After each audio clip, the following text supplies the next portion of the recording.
Oh, I love you. You look so good. You make me feel good. I love it when you're around. You even smell good. You make everything better. Fanson, what are you doing? I'm talking to Money. Do you guys want to be alone? No, actually, I think we're okay. I'm working on my intimate relationship with Money. Oh, okay. Yeah. I see where that's all going now. Just okay. a little sexy talk. Yeah. You know? Why? What's going on? Well, it's a relationship, right? Like, how's yours going? How's your relationship with Money? Oh, well, I would say this year, we've had our ups and downs. Oh, sorry to hear that. We've grown apart. Are you A little okay? bit. No, I'm fine. Is I'm there a fine. tissue? I'd say that we've been working on it, and we're slowly but surely finding our way back to each other. Oh, that's good. That's good. It takes work, huh? Yeah, it does. It's just been a really, really rough year for us. Yeah. Did you feel like Money kind of left you?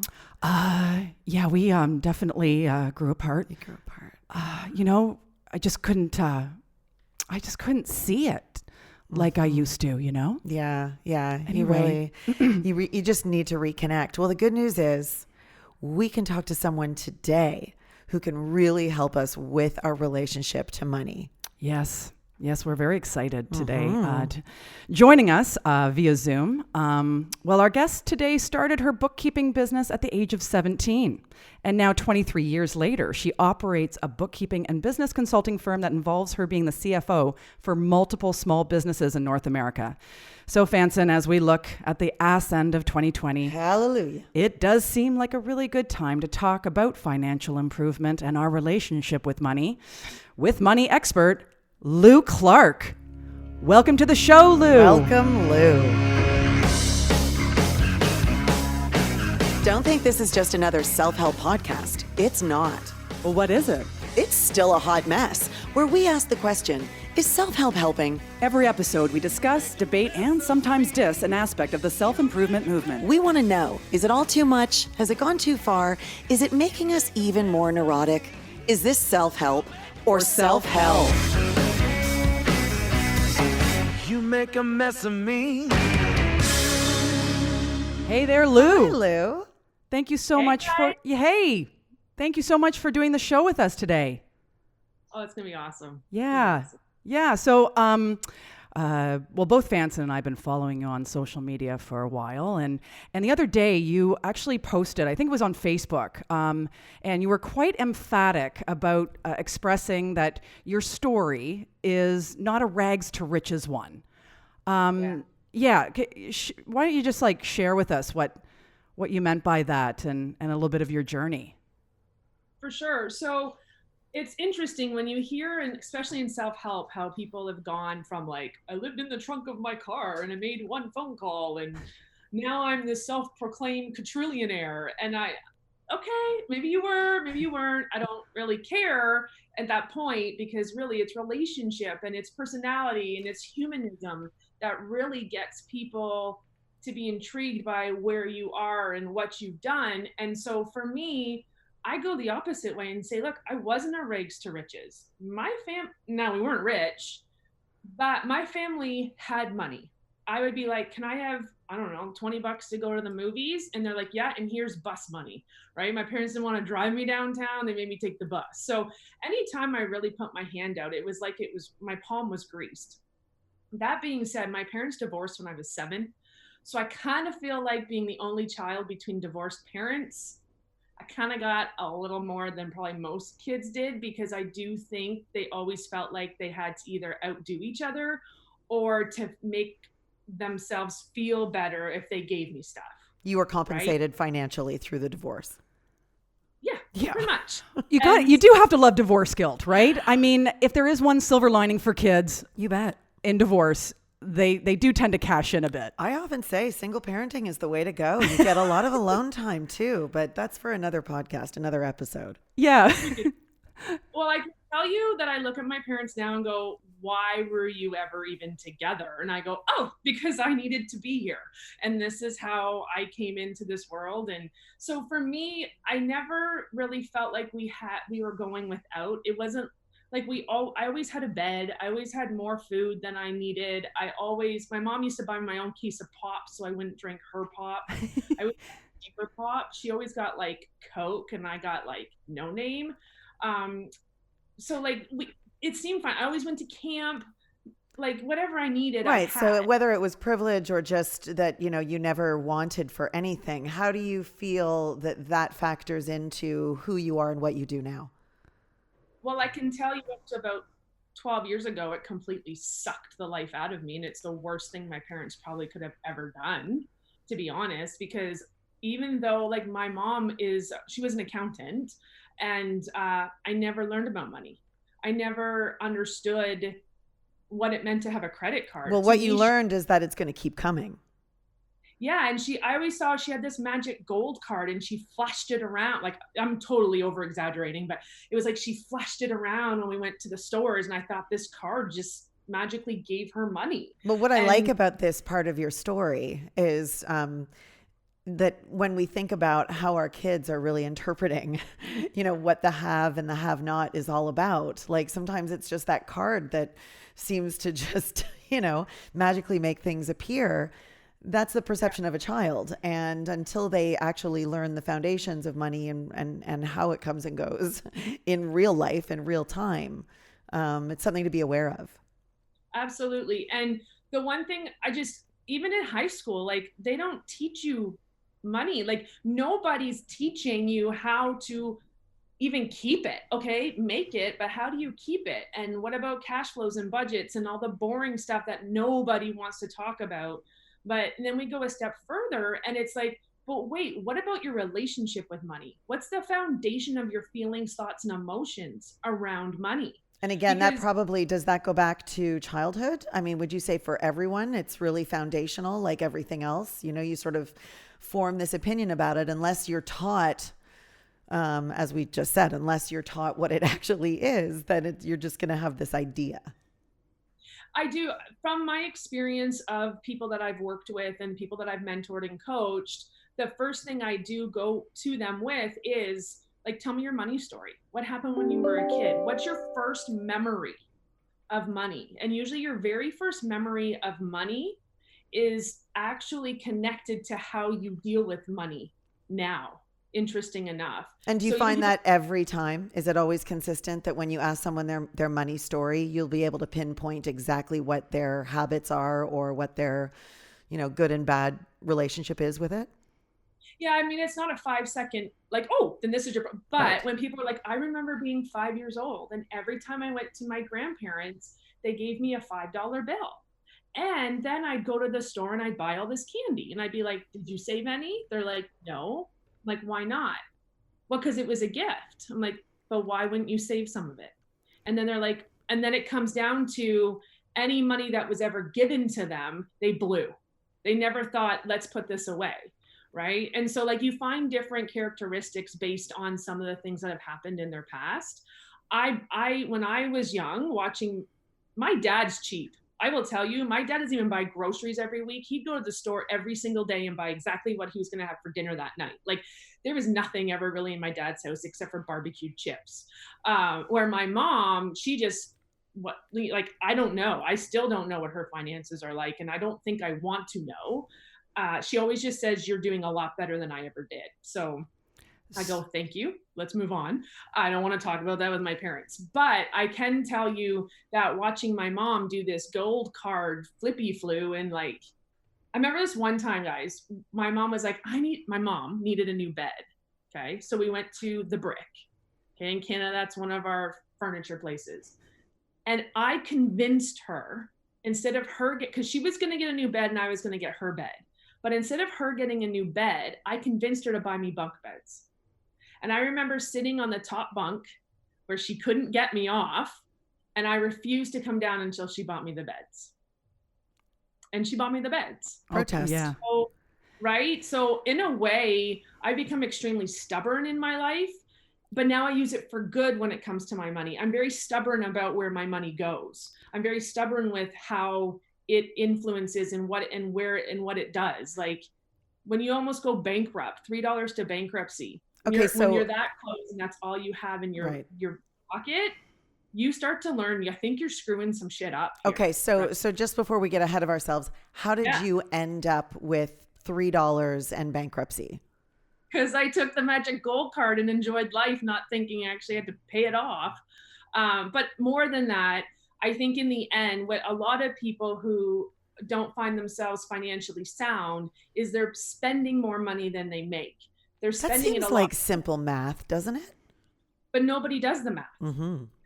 Nobody does the math like that. And that's the problem, is people don't look at their numbers. So for my husband and I, we were doing really well. We bought okay, we weren't really doing well. Let's just put it right out there. I remember first child, we got married. So I should say, met my husband when I was 15, next door neighbor.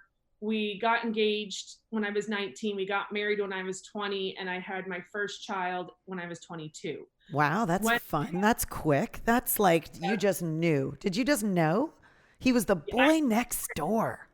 I knew him before I met him, and he knew before he met me. Yeah, you don't hear of that really anymore. Not outside of small towns. Well, that's true. Yeah, in farm towns, I think that's still happening. But yeah, that's and that's you're quite still something. together? I mean, I don't want to jump ahead, but you're still together? Yeah, we just celebrated 25 years of dating, and in January we celebrate 20 years of marriage. Oh, that's lovely. I love how you're that specific with the numbers too. Well, I mean, it makes sense, doesn't it?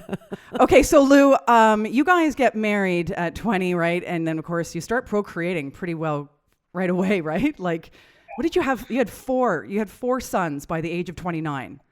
Is that right? Okay, so all right, you show up into the marriage with a certain mindset about money. So how did you show up, and how did his name's Roger, correct? So how did Roger show up? How did you both show up then, starting things off there? Like, were you still that entitled little kid with your bunk beds? No, the bunk.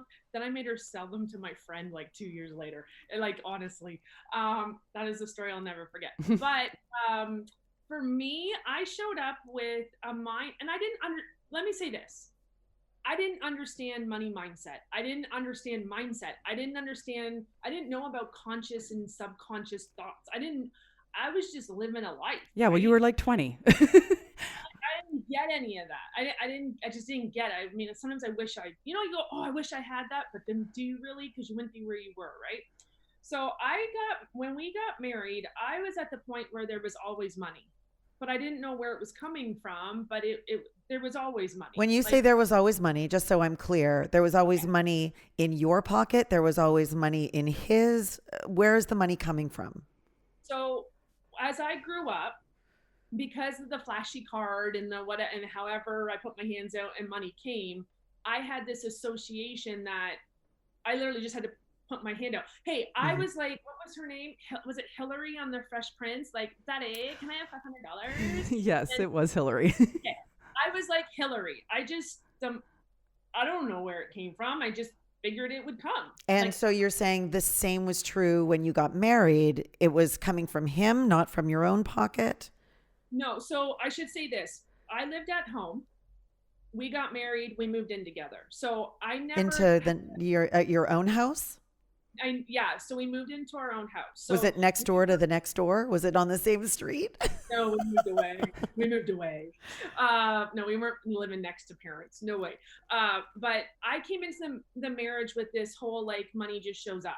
I don't know where. I don't know how. I'm not saying I had any. I think at that time I worked for a magazine company and made like $6 an hour pushing orders through a machine, like a computer. Okay, so I have to ask again, though. When you say you just didn't know where money was coming from, you did have a job and a bank account. Yes. When you wanted stuff, did you go to your bank account? Did you go to his? Did you share one? What was the marriage agreement of money?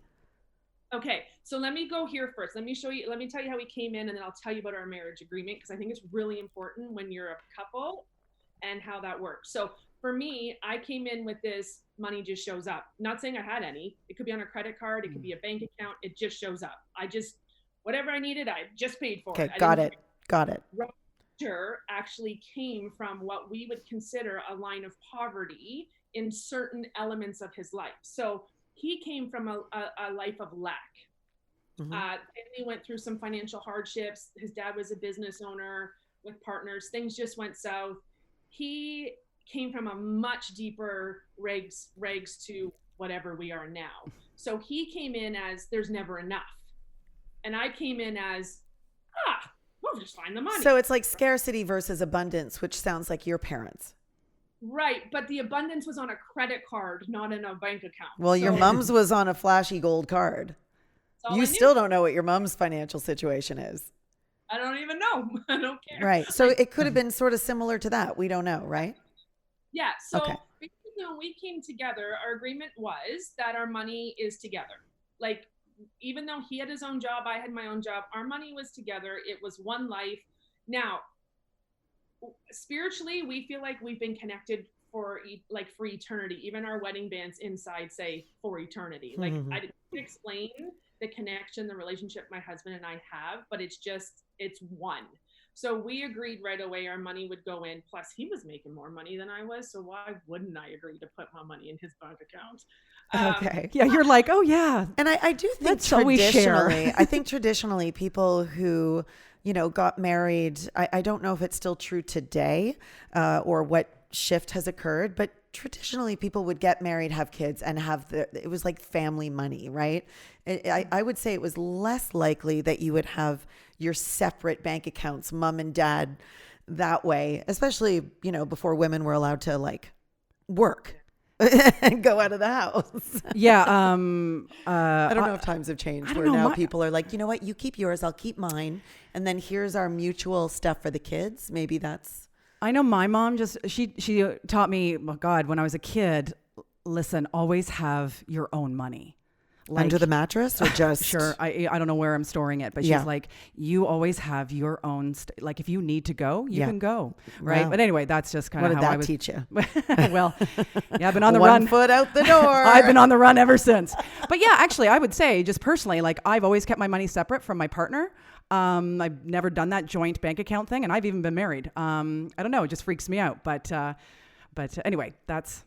I mean, and I say that also because I got married young as well, and had my first son by the time I was 24, and we did the same thing. We were a family. Everything we did was shared, and whatever came in was sort of like he had more of a salary, I had gig money, and we would just make it work that way. And I don't know if we ever had like a real big discussion about it. We definitely had an agreement.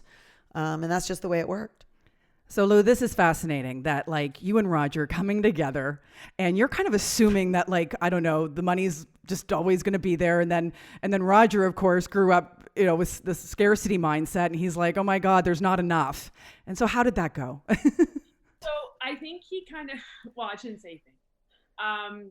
He took on, in a way, my mindset, and that's probably what got us in trouble because when I did get pregnant, I started my own, I had my own business. And so we had Roger go on paternal parental leave. So we actually took our main source of income and chopped it down to 50% so he could be home with our son so I could continue working. And that honestly is probably what destroyed us more than anything. So we were living in an apartment, a 2-bedroom apartment where the 1 bedroom was my office. Our son was in our bedroom with us. So we had small space. We could pay for what we had. But at the same time, which I think this is really important, because I think a lot of people, especially during the pandemic, are doing this, what I'm about to say next. We felt so housebound that anytime we could leave the house, we would go out. And when you go out, what do? You spend money. You go to the mall, you go out for dinner. So it became a habit of going out and spending. Mm. And it got to a point where we were like, well, wait, are we ever going to buy a house? So we were able to rack up something in order to buy our first home. And then the first home led to us having another baby. And then we grew out of that home. And in the moment of moving from house one to house two, I had a really good client that was paying me about $4,000 a month. And we moved so I could be closer to their office. And we bought a bigger home, probably about twice the size, about twice the mortgage. And then you had two more babies. You got to fill those houses. So we had two babies then.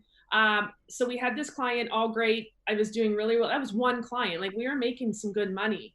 And at that point, Roger decided to come home and work with me in the company. So he quit his job, came home, and we still to this day still work side by side in our companies and what we're doing. But when I got pregnant with baby number 3, we decided it's time to move. We're going to move closer to the main client, so that I'm not traveling so much distance. And we got into a bigger home because we're a bigger family. We moved. A month after we moved, they didn't like the fact that I was pregnant with my 3rd child, and they didn't think I'd be able to handle it. So they fired me. And people are like, oh, like, whatever you call that. Like, that's like, what is help that? me. Well, yeah, that's illegal. Yeah. Yeah, I'm trying to think of something more profound to say, but that's not cool. Right. Not cool. Yeah. Don't know. Like, that's illegal. That's against the law. I'm like, no, it's not. And they're like, why? I'm like, I was a contractor. Oh, Like, okay. they could let me time. So here we were with baby number 3 on the way in a home that was twice the price of the other home. And I remember that we were on our way to an appointment, and we didn't have time to cook the kids breakfast. I'm like, come on, let's go. Okay. People with kids understand, like, sometimes you just can't get out of the house fast enough. So I said to my husband, let's stop at a donut shop and let's get the kids breakfast. So when we pulled in, he's like, you can use a debit card? I'm like, dude, there's nothing on, like, no. He's like, you can use the credit card? I go, they're all, like, no, they're all maxed out. He's like, well, what do we have? And we pulled out, like, I say the pocket, but the glove, like your little glove box thing. And there was like $3. And I was like, okay, so they can get a juice and a muffin to split? That's fine, right? So I went in and did that. And then I remember splitting the muffin in half and pouring the juice, and I'm giving it to my 2-year-old and my 4-year-old, and I broke. I looked at my husband and went, that was all we had. Like, yes, we have a car and we have a house. Okay, fine. We've already refinanced the house twice to try and stay in it. And that was the day that we said, like, we were not put on this earth to live this way. Like, what are we missing? We are people who are working in the financial aspect as bookkeepers. I wasn't business consulting at the time. I was just bookkeeping. And I said, like, I don't get it. What are we missing? I know the spreadsheets. I know the budgets. I know the cash flows. I know how to do that. It's not working. And that's when we realized it was something in our heads that wasn't right. It was something up here in our noggin that just said, like, if you're using all the tools that are out there to make something work and it's not working, it's you. So what did you guys, and how did you come to the understanding of what it was? So we spent some time in meditation and prayer and didn't really get any answers until I think because we were just so frustrated, it was like, I need to know now, right? Right. It was interesting. We actually had a client show up at our house, and she was a new client at the time. And she came in and we said to her, like, oh, she's like, can I pet your dog? Same old puppy we got here now. And I'm like, well, she's likes to bite, or like she's just fidgety. And the client got on the floor and my dog crawled right up in her lap. And I went, that is not normal. Like, what is going on? And we actually ended up starting to talk to her because it was really, like, something spiritual was, I just knew something was there. It was like the universe was saying, like, this is a moment you need to understand. There's something here for you. It was like a sign. So we started talking to her, and she started talking to us about the law of attraction, which then led into the movie, The Secret. And I have to tell you, that is the first place that we started, is we watched the movie, The Secret, and we watched it like you would think we're brainwashing ourselves because we watched it to the point where like even just listen to it. Like people put radios on in the back of their like office, we'd have this playing and we would just listen over and over and over. And that's really where we started. And so so for people who don't know, what was the message that you were getting over and over and over? So if you watch The Secret, if you watch The Secret and you're kind of like as a skeptic, you're going to hear, you can just ask for whatever you want and it's just going to show up. Like that's what you're going to hear. But that's not the message I was hearing. The message I was hearing was that I'm in control of my thoughts, my emotions, my feelings, and my actions. And if I want to do right in this world, if I want to have the life I know that I'm destined to have, then I've got to start checking in on me and not what's happening elsewhere, not what's happening in my bank account, not what's happening on my cash flow statements, because they're only a representation of what's going on in my head. And that's what I got from it. So when that message came to you, when that penny dropped, what was the very first thing you did? So I will say this, back then we went to church. Okay. We were hardcore churchies. And does that mean you don't anymore? No, we don't anymore. Does that mean your perspective? So your perspectives have changed though? I'm just curious. You bring it up. So just spiritually, I still have a belief in a higher power. I still believe that a lot of the biblical writings really do reflect today. I do not agree with or believe in someone standing at the podium telling me how to spend my money, how to live my life, because I've been given a brain and I actually have the same brain as Albert Einstein. I just don't use it like Albert Einstein. Well, they did do a cross section and there is something a little bit unusual about his. I'm not sure what it is, but just bigger. There was something. There's something about his brain. I don't know. Some abnormality or something. Yeah, he used more than his 7%. So he's one of I really. So what was happening was I started listening to the I forget what they call. I don't even pay attention to it much anymore. But like I know of a pastor in the States who really teaches Christians how to deal with their money. It's not a like, just give me all your money. Like it's almost like he took the self-help subconscious money mindset and made it a way that Christians will understand it and accept it. Like in a God-fearing way. Yeah. I don't know. Maybe it's Joel Osteen. I don't know. He fancies himself a motivator. I don't know. So you asked me what's the first thing I did. Yeah. So I said to Roger, if this thing works, like if you can really call forth what you want, then let's sow a seed.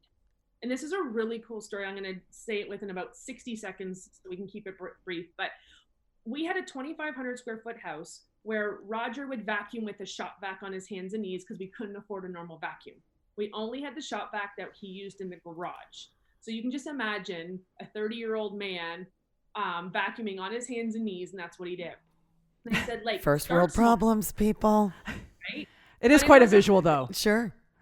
But it was a problem because you can now get any kind of stand-up vacuum and you can, 5 minutes a room. This is not. You have to remember, the shop vac has this wee little 4-inch head, not a 12-inch head, right? So I said to him, if this law of attraction thing works and you reap what you sow, why don't we like sow for a vacuum? And he's like, well, with what money? I'm like, we have $10. Like, let's just put $10. Let's give $10 away. Let's give $10 away. And like in the church world, they would call that name it and claim it, which a lot of people don't agree with. Again, whatever your belief is what your belief is. Do you still believe in that? Pardon? Do you still believe in that? Yes, I do. Okay. 100%. If your words are your most powerful weapon that you actually hold. Yes. So you also got to watch your words. So we put $10, we gave $10 away. And I said, this is for my new vacuum. And within about 30 minutes, I got a call from my mom. And she's like, hey, I got a weird question for you. I was like, what? She's like, I got cleaners now, like house cleaners. I said, okay. She's like, do you want my vacuum? I don't need it anymore. I mean, yeah.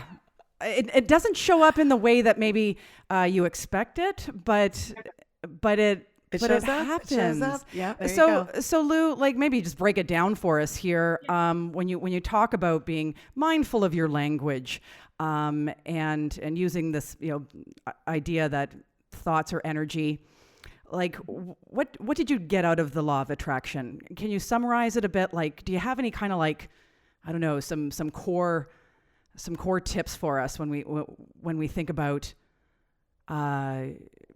using your mindset to attract abundance? What have you learned through that? Well, let me start here.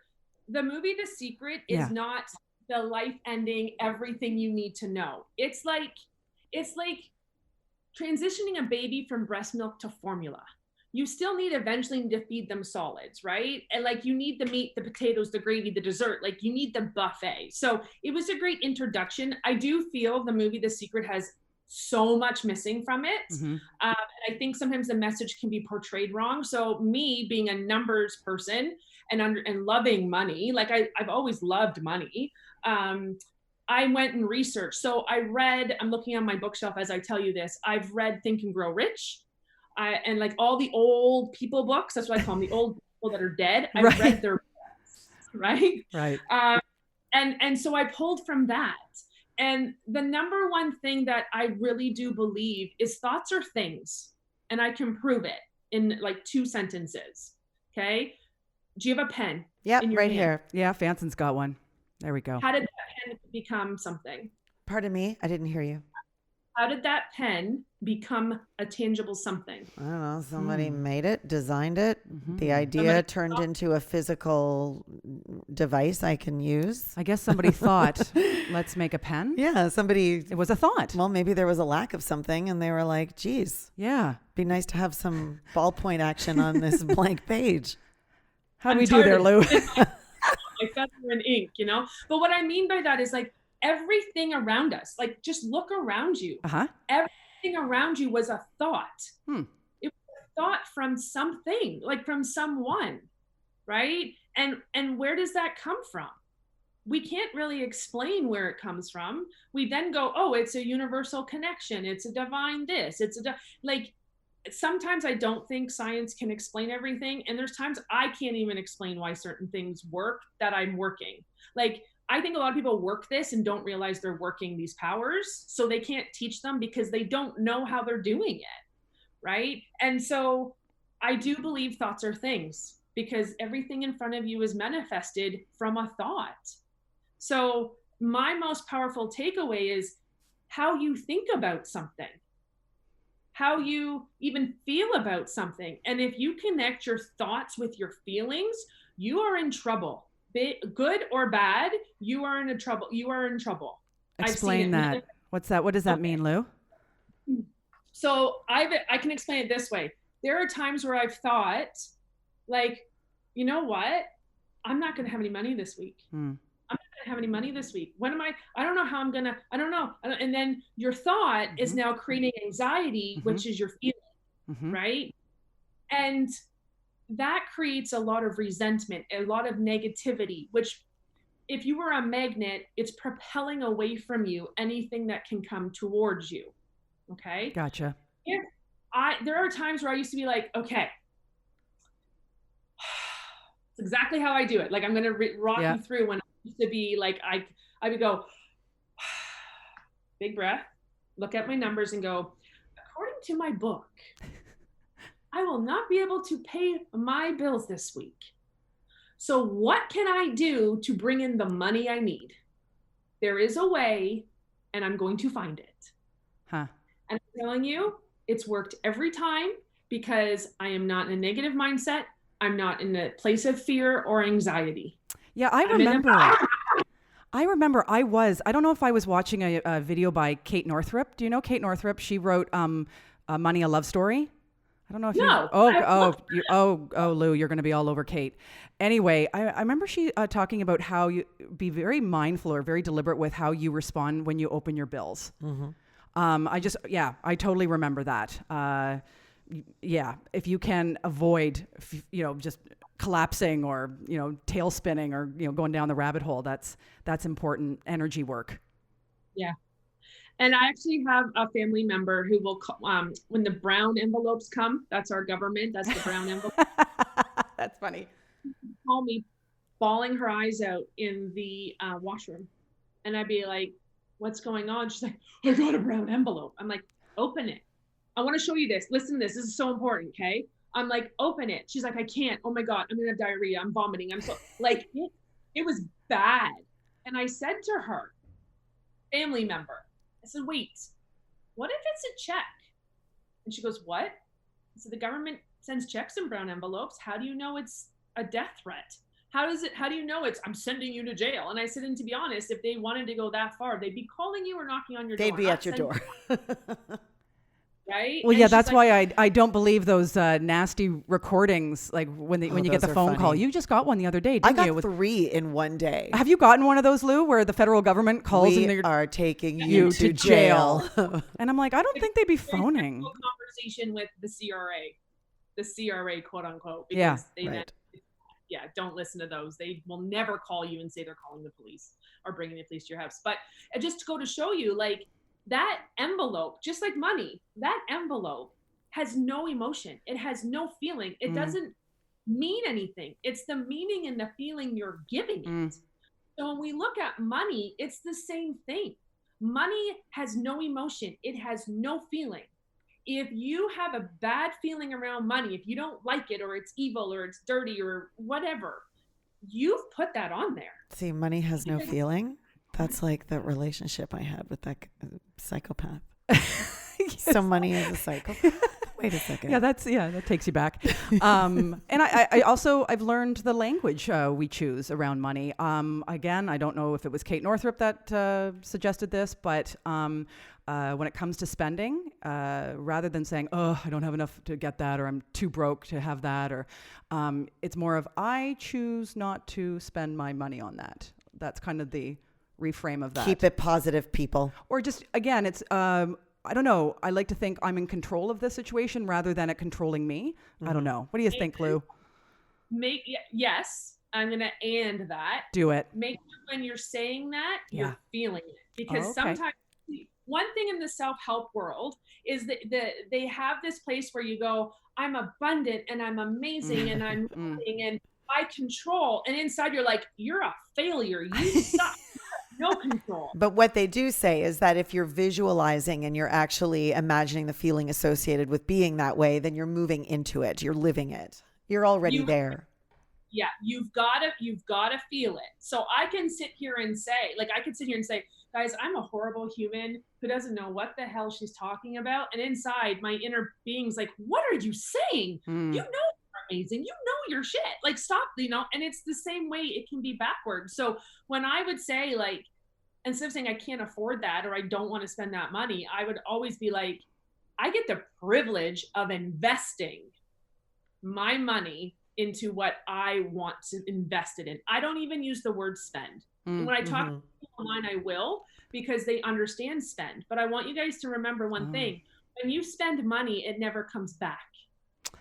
When you invest money, you'll always have a return. So people are like, so I invest in groceries. I'm like, does it give you nutrition? They're like, yeah. I'm like, that's a return on investment. Yep. So when I flip that script, I now, like, even yesterday, I'm like, oh, I could really use a Starbucks. I'm like, what is that investment? I'm like, well, actually, I'd probably drink half of it and throw it away. So I think I'll just make a hot chocolate at home. Like, that invest versus spend has actually saved me in so many different situations, especially when you're out emotionally buying. Like, we don't need 16. You mean like retail therapy? Is that what we're talking about? I don't know anything about it. So you said that you love money. You've always loved money. So to me, that kind of suggests that you've always had a great relationship with it because of how you describe your feeling towards it. So do you want to just help me out with that? Would you say that your love of money is actually what set you straight with it when maybe, the relationship got a little rocky for a while? Loving money would therefore also mean partly why you were abundant in your attitude towards it. But you still ended up with a problem. But then once you made a discovery, you turned that problem into a vacuum, for example. Yeah.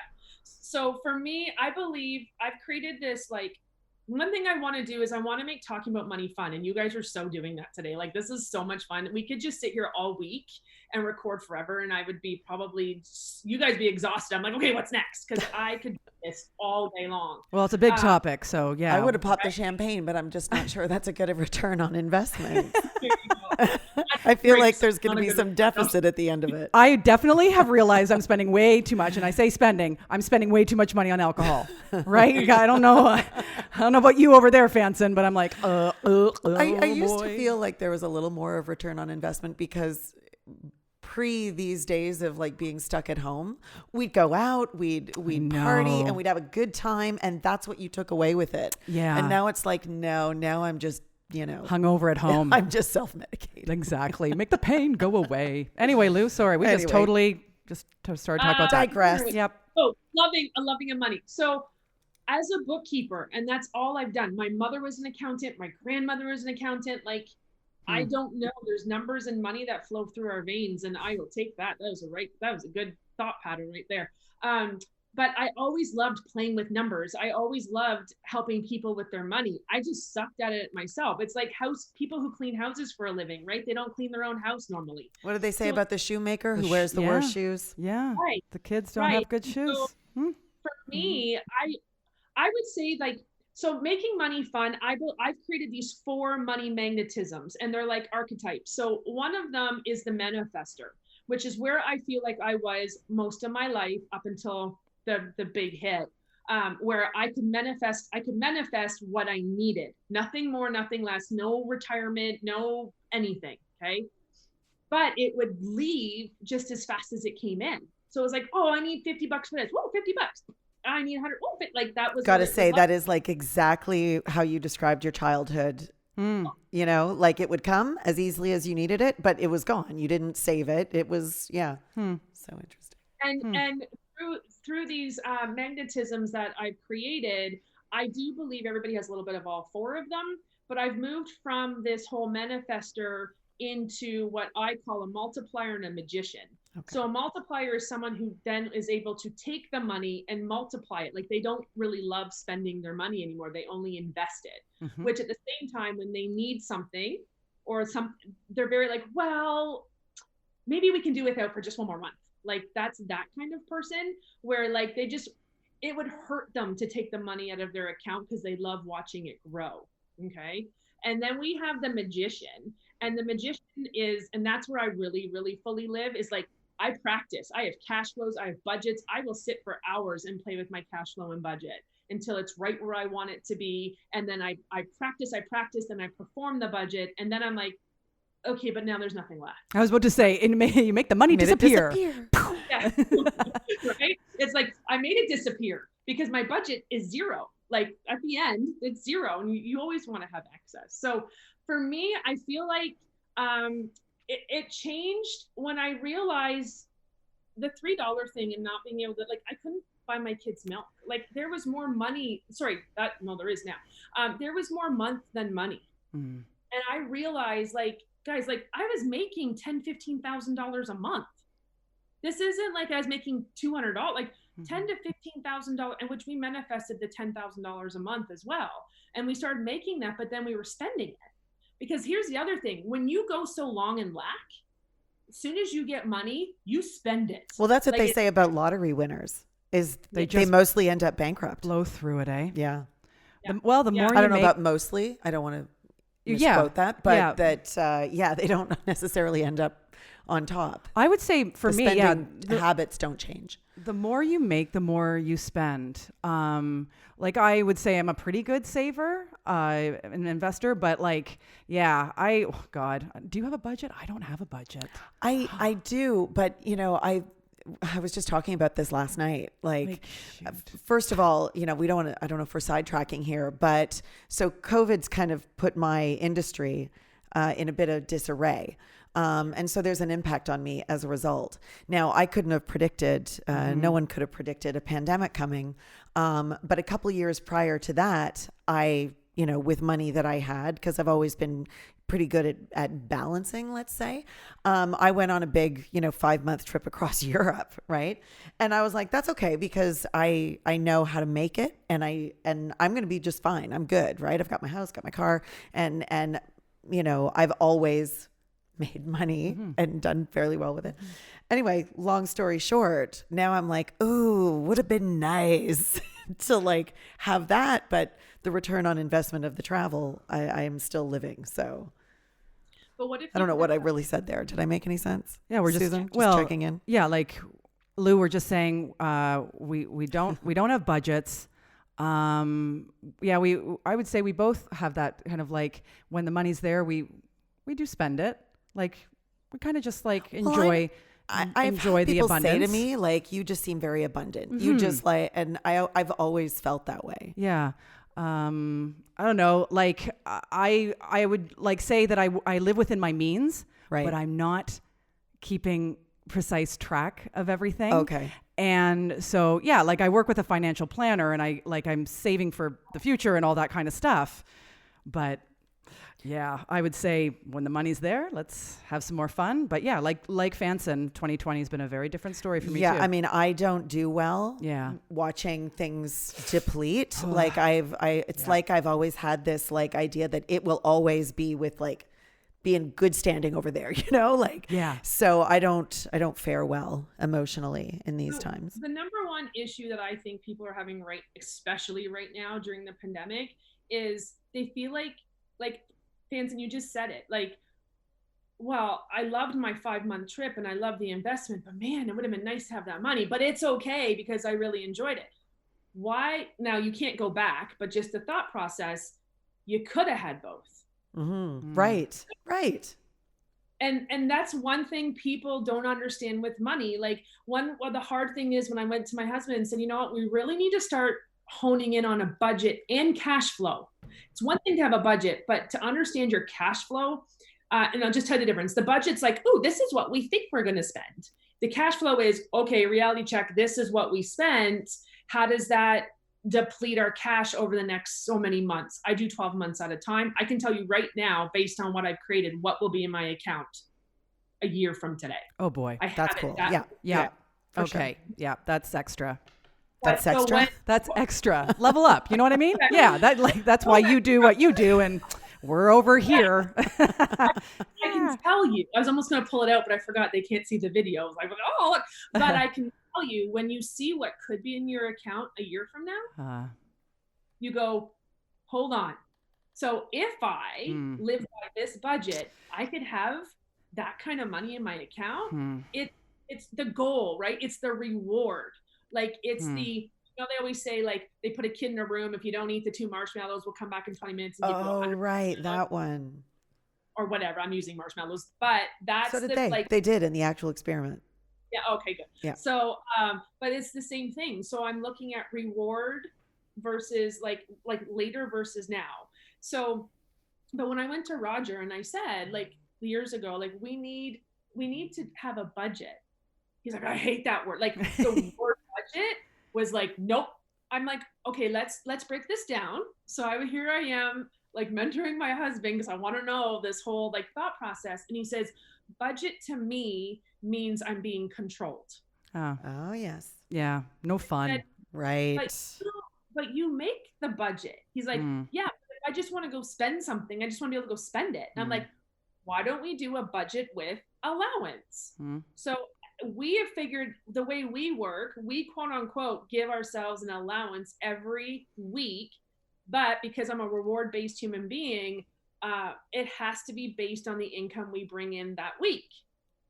So that's what we do now. So he's cool with the budget because he's got spending money, right? He's not coming to me going, can I have $10 to go buy? Like, he's not. He has his money. I have my money. It's based on what we've done together collaboratively. And the one thing I would say, if anybody wants, like, what can I do today? Like, what can I do today? Honestly, you need to look at what you've, like, even during the pandemic, take your last 6 months and see where you're investing. Well, I'm going to say spending. We'll see where you're spending your money. Because I'll tell you right now, it's probably on excess groceries and food and alcohol. I have no idea what you're talking about. Like, Lou, is the issue that we're just simply not like putting enough away in in another account and not touching it? Is that it? Like, we just, when we earn some money, both Fance and I have like basically gig lifestyles. So when the check comes in, we just need to like take that Don't chunk, take the whole thing. take that chunk and put it away. Right? Okay. You do not So- touch it. Step away Stop going from the check, Susan. going to the LCBO. Put Go it hide away. it where I can't find it. Do you know that's why a lot of people have financial advisors Yeah. and people who run their investments for them, is because if they can't touch them, they can't touch them. Yeah. Right? Like, I don't know how to, I mean, I can call up my advisor and say, pull out my multiple six figures. I want to go play. She's going to be like, you're nuts. I'm not letting you, like, she won't let me do that. Right. Like, she'd be absolutely no, you can have a little bit. So that's why a lot of people have these financial advisors, is just for what you're saying. But I can tell you all the tools. I can tell you what percentage to keep in.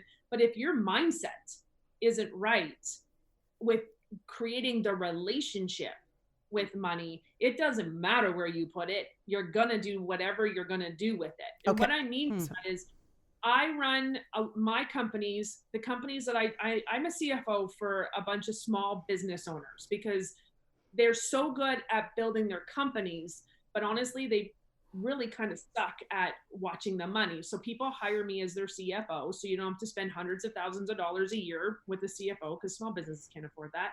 And I run it on a system called Profit First. It is a book by Mike Michalowicz. It is the best tool-related money book out there. It is not a mindset book. It is, here is how you operate. Okay? Doing his percentages, he tells you, put this much away for, like, you have to do a whole calculation. There's a whole thing. But in the end, I get 50%, my husband and I, we get 50% of every check that comes in. 30% is for business expenses. 5% is profit that we don't ever touch until we get bonuses. And then 15% is tax. See, this is what I did with my kids, especially with my oldest. We sort of got a little lazier with the younger guy. But That happens all the time. It always happens. But he had a number of envelopes. So when he got paid, or if he got an allowance, then a certain percentage had to go to certain things, right? So there was charity, there was education, there was whatever, and his own, the rest is yours, right? So, and he's damn fine with money. Yeah, that's a very good thing to start early with. We have our kids. And so my 18-year-old literally just paid cash for his car, insurance, licensing, everything. He literally put it on the road 2 days ago and paid cash for everything, and he still has money in the bank. Is he selling drugs? What's going on? Can I get his number? He used his mama's system. He used my system. And then my 15-year-old went, well, my brother bought a car. I could buy a car. I'm like, you don't even have your license yet. But he found a car, and Roger said it's a great car. So my now 15-year-old has paid cash for his car, and it's sitting in my garage waiting for him to get his license, because they use the system. Whatever I did not know as a teenager that I know now, I'm installing in my kids. I want my ceiling to be my kid's footstool. For sure. Yes. It's a great way to put it. That's, every parent should know that quote. And I didn't have to be like, and I let Nate use, my oldest, I let him use our cars. Like, it wasn't like, go get your own car. It was nothing like that. Yeah. Just a great opportunity. He manifested a great opportunity for an amazing vehicle. And like, he's out, I don't even know where he is today. He's somewhere around the city doing something. Oh, cruising. City. He's selling drugs. Doing donuts. No, that's just jokes, Lou. He does things on the side, but he has a job. He works at a restaurant. But I'm just saying, like, you can learn and have all the tools. You can read books like Profit First. And what I want people to understand is there's nothing new. Yeah. Right. So we used to have like a lady in Canada, Gail Vaz-Oxlade, who was like the till death do you part, and she'd give you jars. Dave Ramsey does envelopes. Fanson, you talked about the envelopes. The one thing with Mike's book, Profit First, it dives a lot deeper into based on kind of what the money you're making, where you are. It's not just like, here's envelopes, put this much away. It's very thought-provoking. And I can tell you, using his system through my business, we banked 100 grand in 5 months. Awesome. Because Wow, that's inspiring. Great. A quick overspending. question. The number one thing everybody's doing is overspending. Yeah. Mm, You overspend it. right. So here's the thing, people are like, help me make more money. I'm like, I cannot help you make more money until I understand your spending habits. Right. So, question. Just a couple questions, actually. So you've got manifester, multiplier, magician. Did you say you had 4? The fourth, it's mentalist. Mentalist. Okay. And how do you want to break that down? Mentalist is the person who has all the great ideas, but never actually puts them into action. Okay. So all of these are examples of people who are not doing well with money. No, it's just in general. I'm one. I believe. Oh, it's like, which one are you? Yeah, because there is like this whole money architect type thing out there. And I've taken a couple of them and I don't agree. Like whatever I got, I'm like, no. And they're so like, oh, you're this, like, it's just boring to read. And it's like, I don't know. I can't explain it. Whereas I'm like, dude, here's where you're awesome. Here's where you suck. And here's how you can fix it. Right. I'm actually in the process. I'm going to send it your way when it's done, but I'm in a process of creating a quiz that anybody can take for free to find out based on your questions where your strongest attribute is. Okay. Right? So like, how do you get right in the head with money? Right. Because basically you're saying there's something, that's holding you back or something that a belief system you have about it. So is it this quiz that is the answer? Like, how do people go, okay, I'm just going to take a minute and think about what's my money story? And then if you can identify what that is, then there are steps you can take. Is that right? The number one issue is nobody's sitting down and thinking, what's my money story? Yeah. Okay. Mm-hmm. People are like, I have money. It pays my bills. Right. I have money. I just do this with it. Mm-hmm. Right. And at the same time, I think people can become very abundant and even to the millionaire status without having Ferrari and your 10,000 square foot house and doing this and doing that. It's in your spending.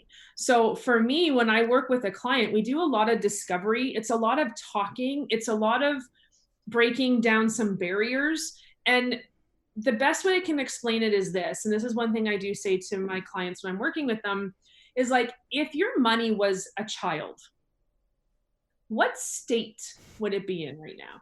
Mm-hmm. Susan, you're Like, laughing.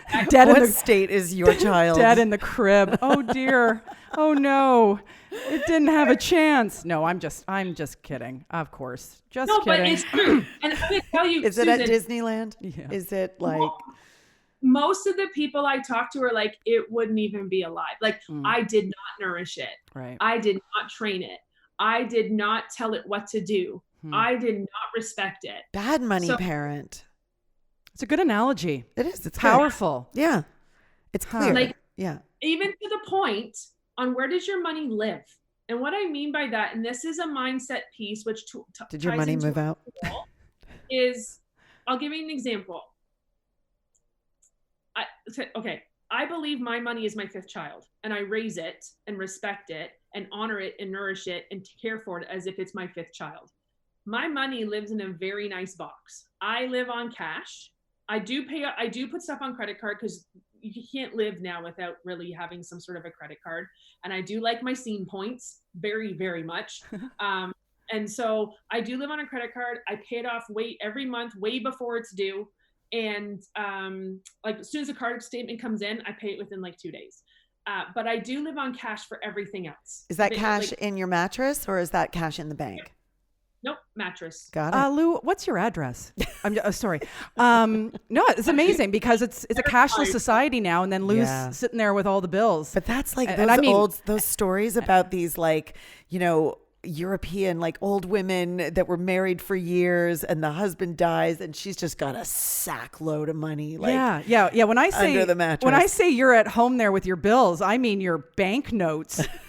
That's what I say. Those dollar bills. That's I have them. amazing. So here's what I do. At the beginning of every month, I take out X amount of money in cash from my bank account, and I give it a beautiful place to live in my space, in my residence. Now, I'm not talking like hundreds of thousands of dollars. I'm talking a couple grand. Like, okay. But what I do is I also, not only do I give it a place to live, I give it purpose. Every dollar. I learned this from Kevin O'Leary. I actually met him. Do you like him?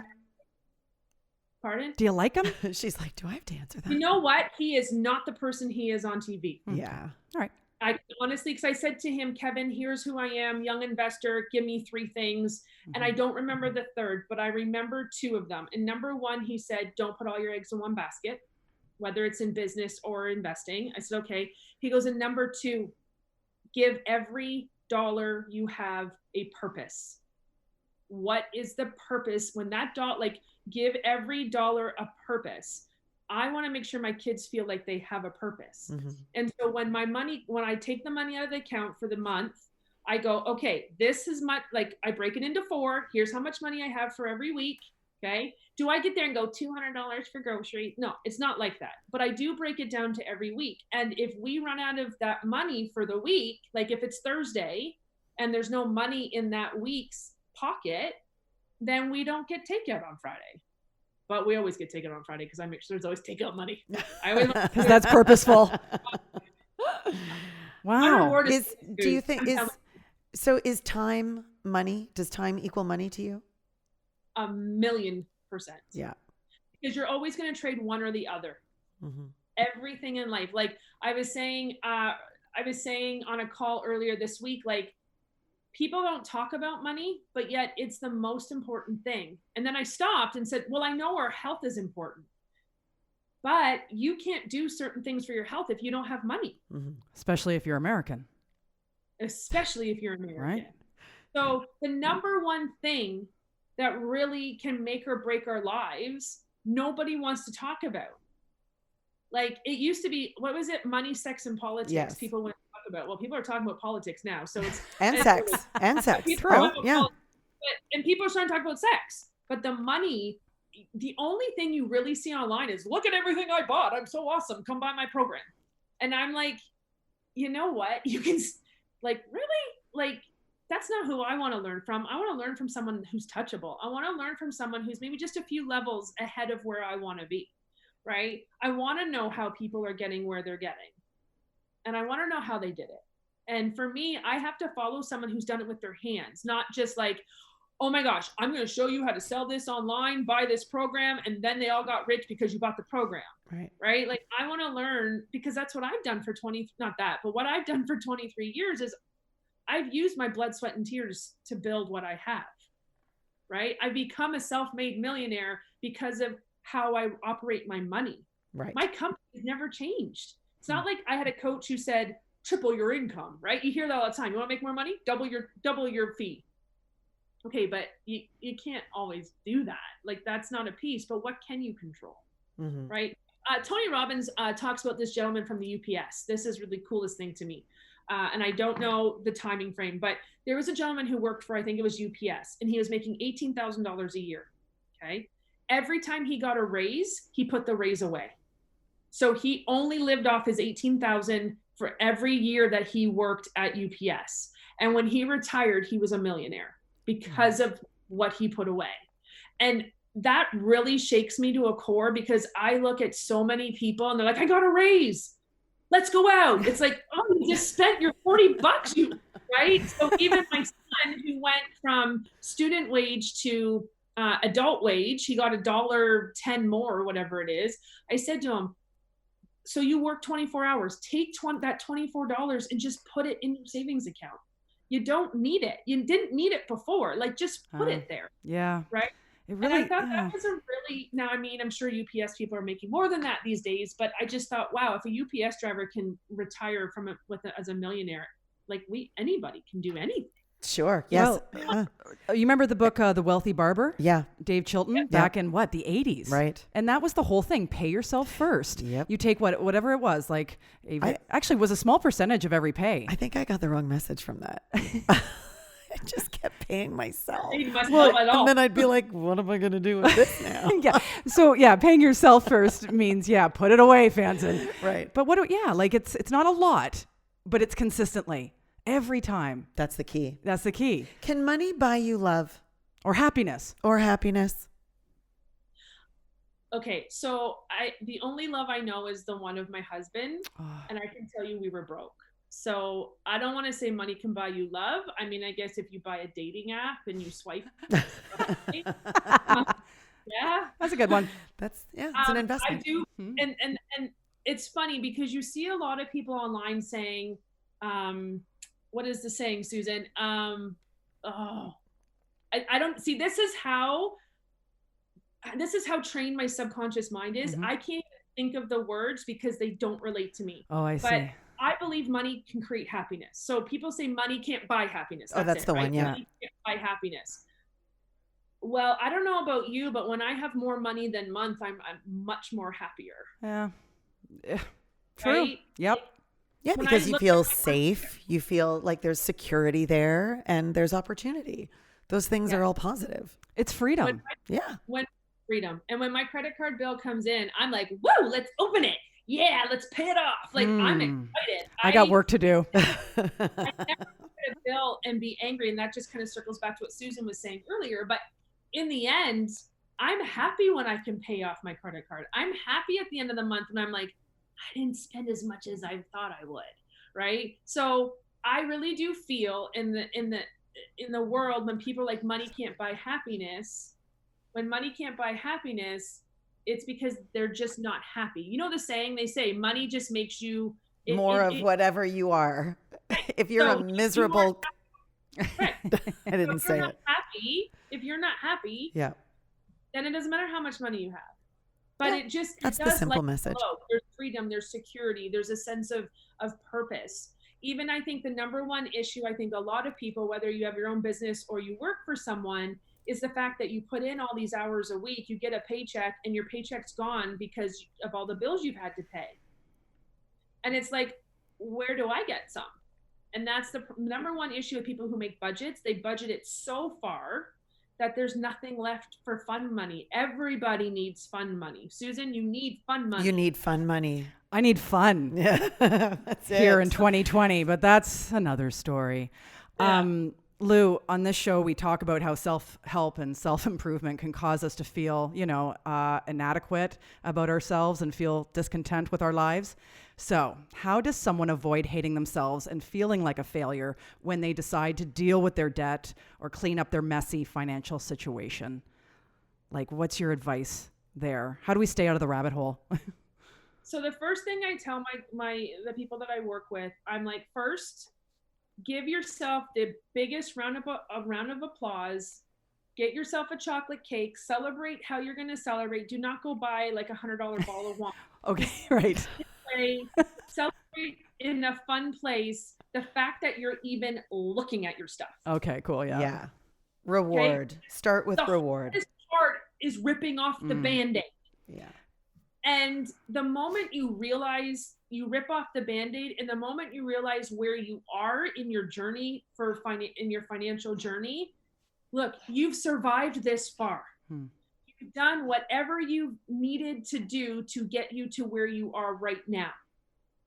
Celebrate that. Even if it was the worst, like, oh, I had to refinance my house twice. That was me. But you know what? At least I could do that. Right. Number one, celebrate where you've come from and how you've succeeded and you're still alive. I have a client, she messages me often and goes, please tell me everything's going to be okay. I go, are you still alive? Yeah. She's like, yeah. I'm like, everything's going to be okay. You survived it. Whatever it was, you've survived it. You've made yourself stronger. So celebrate the fact you're looking at your stuff. Number two, come to an understanding that when you change your money mindset, okay, and I will share a book that is awesome for that. When you change your money mindset, the person that was spending the money and dealing with the money up until that point is not the same person you are moving forward. Okay. I am not the same person I was 12 years ago. 12 years ago, I was a hermit. The only time I ever left my house was to spend money I didn't have. Right. Like it was running from something.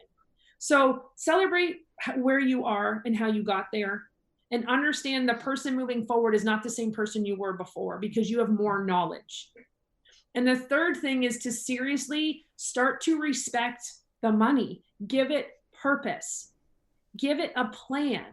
You don't just send your kid off to college and go, well, take what you want, do what you want, see you later. No, especially if you're like, if they're going away, you're like, okay, where are you living? What's your budget? How much? Like, there's a plan. Plan doesn't mean, like my husband thought in the beginning, like it's not a control. You're the one who's in control of the plan. So in the end, it's all a mindset game. It's a mindset game. I have weeks now that I have no cash coming in because of the big projects we're working on. I celebrate those weeks because I don't have to work on my finances. I'm like, well, nothing came in. Let's go eat. Like, that's normal. Right. You're just Right? like, it really just seemed like you're very good at just seeing the silver lining, the opportunity then that everything presents. Like, you're like, oh, okay, here's what I get to do now. Or I don't know. You're an incredibly positive person. That is the mindset, and that goes hand in hand with, I'm assuming, success with money, or a great relationship with money. Yeah. Yeah. And I just, the easiest way I teach my clients is pretend it's another child. I was pretending it was my lover earlier. If you were Yeah. here at the beginning of the podcast, Yeah, it was. I was sexy talking money. It was And a bit that's, you know what, that, hot and sticky around here earlier. Listen, if that works for you, if I don't know. We'll find out. works for you, just don't schmooze your money by buying it. You know what I mean? Like, Right. Mm. Yeah. for me, it was a child because I want to raise it a certain way. I want it to develop. I want it to produce. I want it to thrive, right? Like, my goal in life, will.i.am has a song. And in the song, it says, like, basically, he's so rich that he's left inheritance for his grandkids' nieces. I don't remember which song, it's one of them. But, and I was like, oh, that would be so cool if I could leave such an inheritance for my grandkids' nieces. Like, that's deep, right? Like, that's Right. so, but at this point, I'm like, I would love to leave such an abundance for my family that they don't ever have to worry about money. Like I told Nate this year, he just turned 18. I said, if you're going to screw up money, screw it up now so I can help you fix it. And Yeah. don't screw it up while you're in college or once you're married, because I can help you, but I can't help you. Mm-hmm. Yeah. So that's where I'm at. Like my kids, I said to my husband, I want them to see our finances. I want them to see what it takes to run a home. I want them to see this. I want them to see that. And I said, are you guys willing? Because you're not ever going to learn this anywhere. And I want you to see it. You don't have to OCD it like I do. I just enjoy it so much. Well, yeah, Right, like- you're just teaching them. You're laying down that foundation. Yes. Yeah, That and for me, playing with money and playing with numbers and rejigging it and seeing how I can get the best out of everything. It's like sitting at a Susan Stewart comedy fest and she does it for 24 hours. You get up to pee when she goes to pee, but besides that, you sit in front of her and listen to her just make you feel good, right? wow, So, there's a concept. That's nice. yeah, I love Lou, Susan. thanks. I love Thank- her. Thanks for that. Do your thing, but it's the same thing, right? So you just come to a point where it's like, just be aware of where you were, working on your mindset. You're like, well, how do I do that? I can sit here and say, write all the mantras, tell yourself this, tell yourself that, but it's deeper than that. You really got to go to the root of why you're living the way you are. And most of the people just don't want to deal with it. Right. This sounds Good like point. therapy. Yep. You gotta kind of face the music. You know, you got to start with the question, what is my relationship with money? Yeah. What's my And money good story? A good book. Yeah, the which one you is- were going to mention? Yeah. So this book I'm going to mention, she actually talks about how she took a bunch of what I call the old dead men books. She lived them and then wrote a book that majority of women, especially my husband likes it too, but the majority of people will actually read it because it's funny and it's interesting and it's all 100% money mindset. And it is You Are a Badass at Making Money by Jen Sincero. It Yeah. is my Bible. Like I wanted to write a book about money. And when I read this book, I You're was like, it's already written. I don't need to write a book. Mhm. And so like my book is so dog tagged, it's so posted. Like I need a new coffee. And Lou, your brand is badass. Like you've sort of branded yourself, yes? Like I Yeah, got my she shirt. showed. There Yeah, you are, she's showing badass us, your t-shirts, badass merch. merch. Yeah, and so how are you? Like that's a whole other self epiphany like that one's a self-help, self-epiphany. Like I've even just recently changed my name. I've taken on my middle name, Okay. and I'm my first name for a lot of personal reasons. Not that I'm out or wanted by the government. I've always felt that I've always been Lou Clark, and I'm gonna own it. Okay, fantastic. So how are you acquiring clients? It seems to me like you're trying to build a following. Is that something that you're actively trying to do? So for me, I have my full-time business, which is the bookkeeping business consulting firm that I work with my husband. For fun, which has turned into something, I love to help people with business building and coaching and their money mindset. It was nothing like, oh, I'm going to do this. It's just kind of happened. So I do want to build and am building a community of people who are like, yeah, money's kind of cool. It's kind of fun to talk about. And I'm kind of ready to get into my inner self to go, I think I'm the problem. Maybe Sarah can share something that's going to make me think differently. And when I have a client who comes to me and says, I've worked with you for 2 months, my money mindset's completely shifted. My money shifted. I'm using the tools you've given me and my credit score went up 200 points. I'm like, oh, I think I'm onto something. Yeah. No, that's great. That's great. So you are finding that there's like real positive response and people are coming out of the woodwork. Yeah. Okay. Absolutely. And people are quiet about it. Like in our Facebook group, it's called Your Money. That's the Facebook group, Your Money. That's it. But people aren't talking, but they're listening. Mm-hmm. I joined. Right. I joined. Oh, did you? Yep. Okay. I did. I'm like, all right, let's go, Lou Clark. Yeah. But I like that you are connecting so strongly with you are a badass, really exploring, well, the relationship you have with yourself and how it's connected to the relationship you have with your money, right? Like that's a big part of that book. Like I love how every chapter ends with basically another way of her expressing to love yourself. And that is a big mindset shift. I do love how we are ending this episode on a self-help book. And talking about a self-help guru. I mean, that's really important considering this is, the Still a Hot Mess podcast. Yeah. But yeah, before we move into our final segment, and you're going to play along with us, just tell us, Lou, that you are still a hot mess. Like, you don't have it all figured out, right? Just. Listen to this. Okay. All right. Listening. Okay. Number one, I made some decisions that I thought were going to be the most amazing decisions that have turned out to be decisions that have brought me anxiety. So I'm working through those decisions and changing them. Okay. That being said, through the month and I've also removed people from my life. Like we talk about taking boundaries. I've actually cut out a lot of humans that are extremely close to me because I need to take care of me. Just because your blood does not make you family. Okay, true. And nobody will ever treat me as the person who gets run over, the person who is always the person, like I was always put in place that somebody else was a victim and I've done something. And when your kids come to you and say, if you don't remove this person, I'm personally messaging them and removing them myself, it's time to remove them. So between that and this other big decision, I ended up, I don't know it's stress and anxiety, but I lost all the feeling in my pointer finger and in my thumb. And I type for 14 hours a day. Like that's no joke. I love to be on the computer and doing stuff. I actually ended up having to take almost 3 weeks off of typing. And when you're a bookkeeper and business consultant, that's all you really do. Besides that, in October, I gained 12 pounds and I lived off of pop and barbecue chips. Okay. You were eating your feelings. Like, this is nice and messy. How are you 194 pounds? Like what?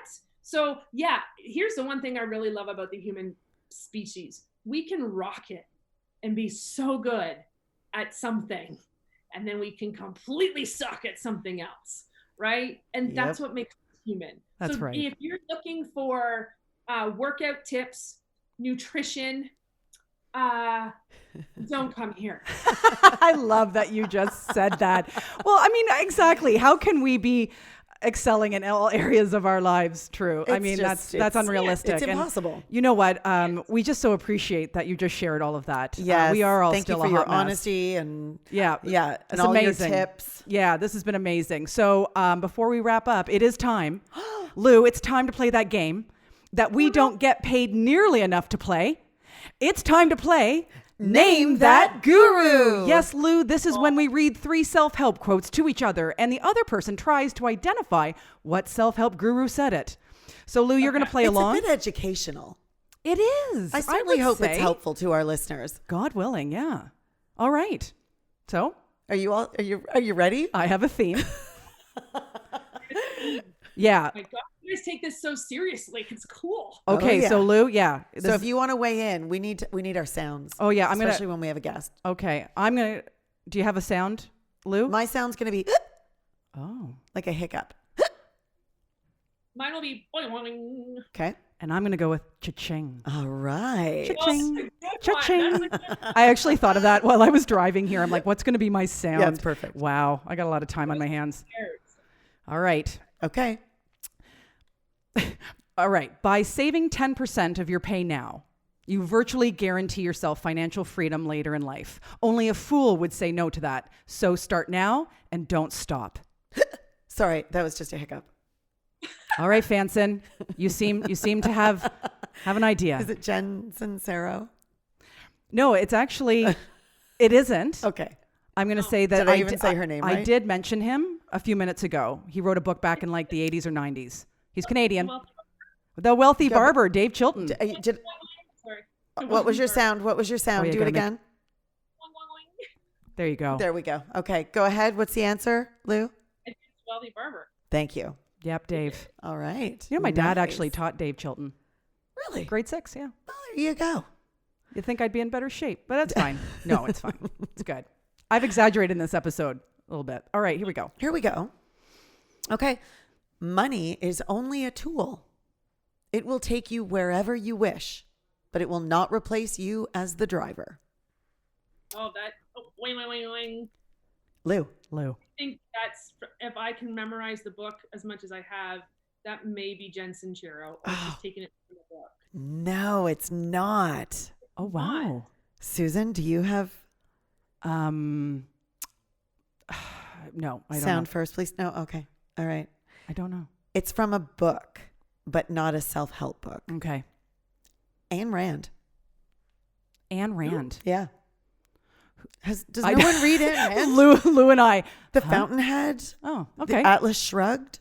Mm. No? Okay. All right. So that was a total fail. Have I mentioned that the only books I read are self-help books? Yeah. forgetting that. Like, The one it's a thing little, it's a bit you much. guys always say, which I hear because I do listen, nothing's new.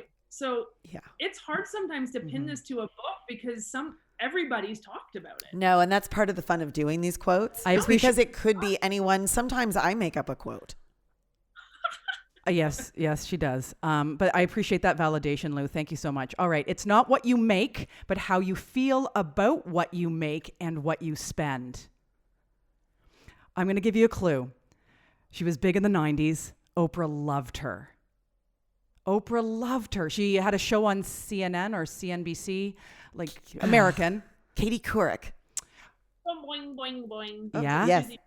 Susie Orman. That's right, Lou. Well done, Lou. I've always called her Suze Orman, but yeah, I think it is Susie. It's just there's no I in her name, but it's fine. Okay. Huh. Get her- Interesting. Right? Do you remember Suze Orman? Susie Orman? Yeah, I do. Yeah. Good times. Good times. Okay. I will tell you the secret to getting rich on Wall Street. You try to be greedy when others are fearful, and you try to be fearful when others are greedy. Is that from the movie Wall Street? Nope. Oh my God. Sounds like a wolf on Wall Cha-ching? Street. No. No? Oh my God. Is it? No, he wouldn't know. Oh God. Is it Donald Trump? No. Oh God. Thank God. He doesn't sing Margaritaville, this guy. He does. No, it's a hint. Whoa. I'm totally clued out. That one I don't know. Unless it's like the guy from The Pursuit of Happiness. Nope. Yeah, that I don't know. Okay, we don't know. Warren Buffett. Oh, Warren Buffett. All right. Gotcha. Not to be confused with Jimmy Buffett. Okay. Yep. Got that now. I thought it was a good, that was a clever good- clue. good Clever clue. Okay. Here's my last one. All right. The more we beat ourselves up and curl up into a little ball and stop shining our valuable light, the less we'll have. Because money is simply energy, and we've made it up and have the ability to make more of it anytime we want. Okay. I know how that whole sentence just went. I'm going to tell you, Lou. I'm going to give you a hint. It's not Jen. Heard it though. Yep. I actually referred to this author earlier on in the episode when I said that I watched a YouTube video of her. I suggested the book to you. I think you'll love it. And you wouldn't. Exactly. So it's called Money, A Love Story by Kate Northrup. Oh. Yeah. She's kind of she's kind of one of the it self-help gurus right now in terms of Okay. financial success. All right. Financial improvement. All right. And your last one now. Okay. Huh. All right, here we go. Let's see if you know who said this. You ready? Okay. I'm scrolling.